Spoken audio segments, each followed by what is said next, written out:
द्वार पर आए हुए अतिथि का सत्कार करने से भगवत कृपा होती है और लक्ष्मी बरस जाती है। इसलिए अतिथि का सत्कार। कभी अतिथि आए किनमिन मत करना। Tin tin tin tin tin tin tin tin tin shed, tin tin tin tin का डिब्बा, टीन का ड्रम, नहीं, खुशी होना चाहिए। मेरे आश्रम पर एक बार 60-70 भक्त राजस्थान से आए, तो हमारे संतों ने देखा तो दौड़कर मेरे पास आए, बोले सब पगड़ी बांध कर बहुत लोग आए। तो मैं तो थोड़ा सहज और सरल आदमी, मैं भी दौड़ा, झांक लिया, हमने कहा। तो ऊपरे से मैं बोल दिया, अरे शिशपाल जी कुशल मंगल, रामचरण जी आइए, ऊपर चढ़िया। आ गए, सब बैठे, हंसकर बोले सबसे, बोले आपका प्रेम खींच लाया गुरु जी। 4 जिलों से हम लोग आए, बूंदी जिला, झालावाड़ जिला, बारा जिला, कोटा जिला।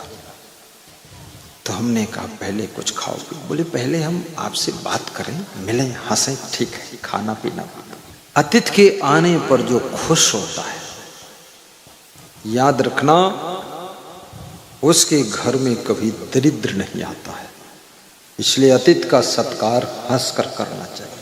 किसी के घर में एक अतिथि आया तो पति ने अपने बेटे से कहा, जाओ अपनी मां से कह दो चाय बना दे। आधा घंटे हो गया, चाय बनकर नहीं आई।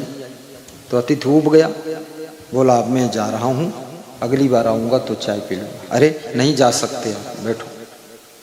बुलाया बच्चे को, बोले चाय में क्या बात है?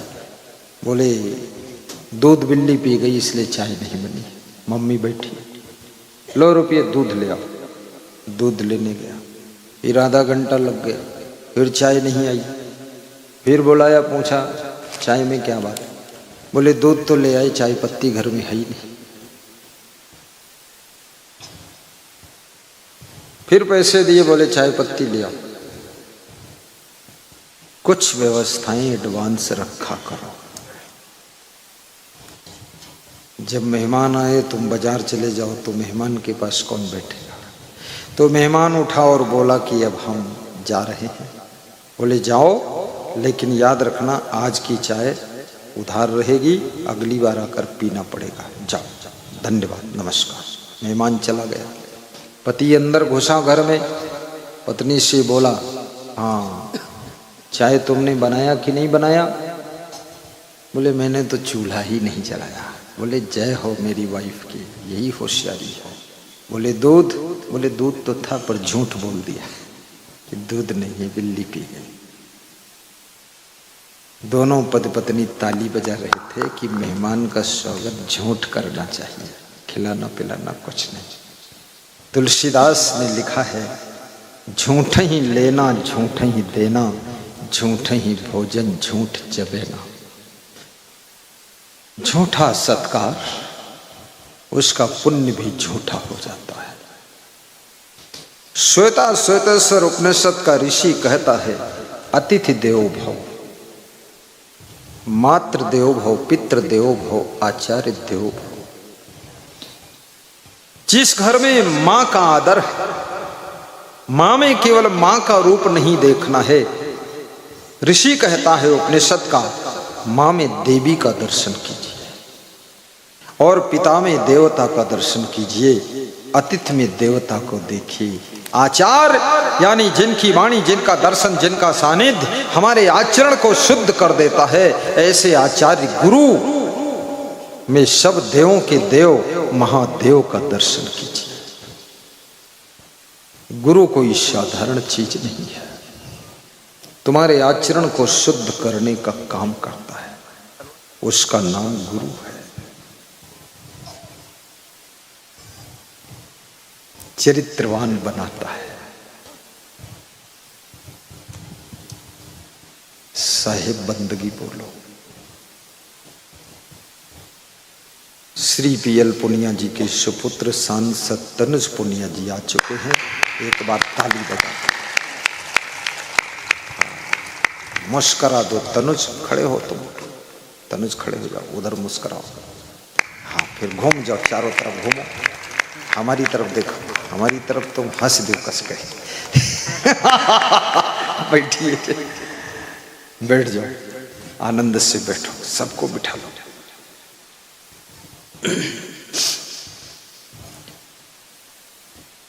आचार्य देवभव। तो मैं आपको सुना रहा था, गुरु शिष्य दोनों एक किसान की झोपड़ी में रात ठहर जाते हैं। तुम्हारे यहां कौन आया है? कौन रात ठहरना चाहता है? किसके चरण पड़ने जा रहे? किसान बहुत प्रेमी था। कुछ लोग बहुत प्रेमी होते हैं, वो जन्म से ही प्रेमी होते हैं, उनमें प्रेम ही प्रेम भरा होता है। झुकना प्रेम का स्वभाव है, अकड़ना अहंकार का स्वभाव है। जहां अकड़ होती है वहां प्रेम भाग जाता है, जहां विनम्रता होती है वहां प्रेम सागर बन जाता है, और जहां अहंकार है वहां संस्कार मर जाते हैं। जहां संस्कार है वहां अहंकार विलुप्त हो जाता है। झुकना महान की पहचान है, अकड़ना मुर्दे की पहचान है। प्रेम की महिमा अपरंपार है। प्रेम विहीन जीवन बेकार है। जहां प्रेम है वही तो परिवार है। प्रेम मर गया, परिवार ही शत्रु बन जाता है। पोथी पढ़ी पढ़ी जग मुआ, पंडित हुआ न कोई। 2.5 अक्षर प्रेम का पढ़े सो पंडित हो। आपकी बूढ़े माता पिता आपके प्रेम के भूखे। भोजन तो वृद्धाश्रम में भी मिल जाता है, लेकिन वहां प्रेम नहीं मिलता।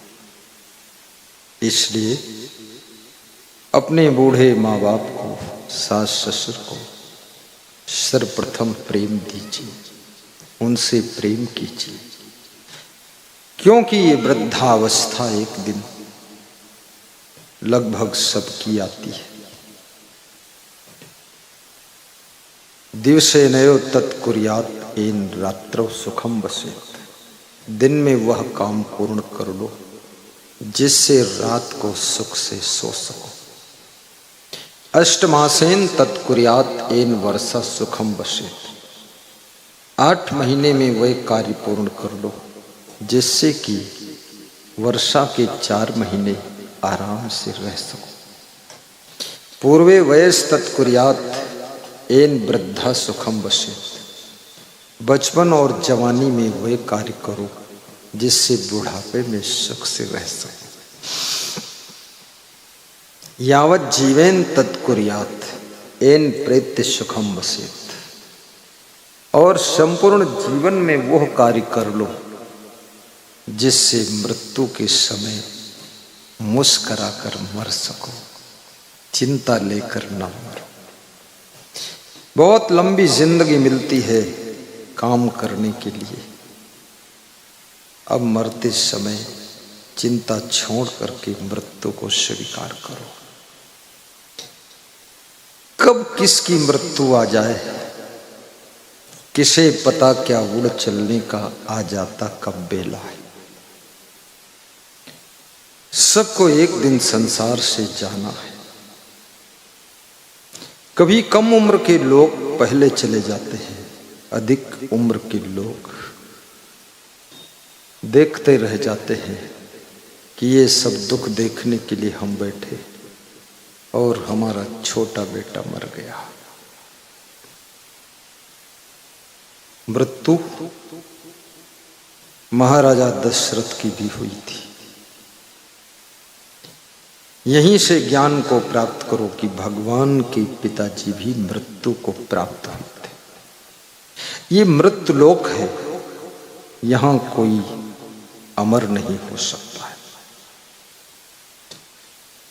और मरने के बाद ये जो घर, मकान, दुकान, खेत पात, धन दौलत, सामान, गाड़ी लाड़ी, बाड़ी साड़ी, ये कुछ भी तुम्हारे साथ नहीं जाए। लेकिन दो चीजें साथ में जाती है। एक तो पुण्य के संस्कार और पाप के संस्कार जीव के साथ में जाते हैं। जो भी जीवन में तुमने पुण्य किया है, पाप किया है, धर्म किया है, अधर्म किया है, कुकर्म किया है, ये सब पाप पुण्य साथ जाता है।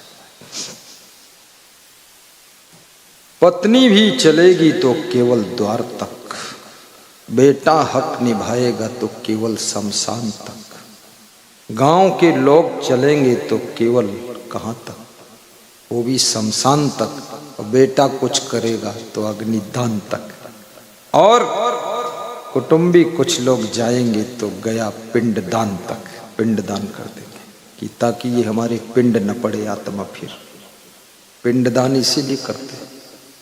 मैं गया, इस साल गया तो वहां लाखों लोग पिंडदान कर रहे हैं। तो मैंने कहा अरे बड़ी बड़ी झंडे लोग मूड़ घुटा कर, पूरे माथे में तिलक लगा कर, और आधी लुंगी ओढ़े पहने, और थाल में पिंड धरे घूमत रहे, सब लाइन में लगे। तो हमने कहा वाह, भागीरथ बनो, सत्संग की गंगा अपने गांव में ले जाओ, सब पुरखे एक ही बार में तर जाएंगे। भागीरथ जैसा तप करो, पिंडदान तक। इससे तो अच्छा भजन ही है साथी। भजन के बिना तू अकेला रहेगा, अरे मन ये 2 दिन का मेला रहेगा, न कायम जगत का झमेला रहेगा, और तेरे कमर में न धेला रहेगा, कुछ नहीं। आत्मा अकेले शरीर धारण करके मां के गर्भ में 9 महीने रहता है, फिर जन्म लेता है, अकेले आता है और जाता भी अकेले है। शरीर को साथ में लेकर जन्म लेता है और शरीर को भी यहीं छोड़कर चला जाता है। ये शरीर, ये हाथ भी तुम्हारे साथ नहीं जाएंगे, तो बाकी चीजों की तो बात करना ही फालतू, जब हाथ ही साथ नहीं जाएंगे। पुण्य कमाई कर लो, कुछ अच्छा कर लो जीवन में, बने जो कुछ धर्म कर ले, यही एक साथ जाएगा। मिला अवसर न चूकन दे, नहीं तो फिर पछताएगा। कुछ धर्म करो, तन से, मन से, धन से कुछ पुण्य परोपकार कर लीजिए। ना शुभ कर्म, न साधु की सेवा, न गुरु भक्त कियो, कहें कबीर सुनो हो संतो, चोला छूट गई। चोला छूट जाएगा, चाहे जितनी छल कपट चालाकी करो, तिकड़मबाजी करो, चोला छूट जाएगा। वो चोला यहीं जला दिया जाएगा, दफन कर दिया जाएगा। इसलिए सत्कर्म कीजिए। भागवत में एक सेंटेंस लिखा हुआ, एक ही वाक्य में, कि कलयुग में कल्याण होगा तो केवल सत्कर्म से हो। इसलिए सत्कर्म करिए, दुष्कर्म छोड़िए। दुष्कर्म दुख को जन्म देता है, सत्कर्म सुख को पैदा करता है। इसलिए वह कार्य करो जो तुमको तुम्हारे लिए पसंद है। सबके साथ वह व्यवहार करो जो सबसे तुम अपने लिए व्यवहार चाहते हो। पंडित श्री राम शर्मा आचार्य ने बहुत गहरी बात कहा है।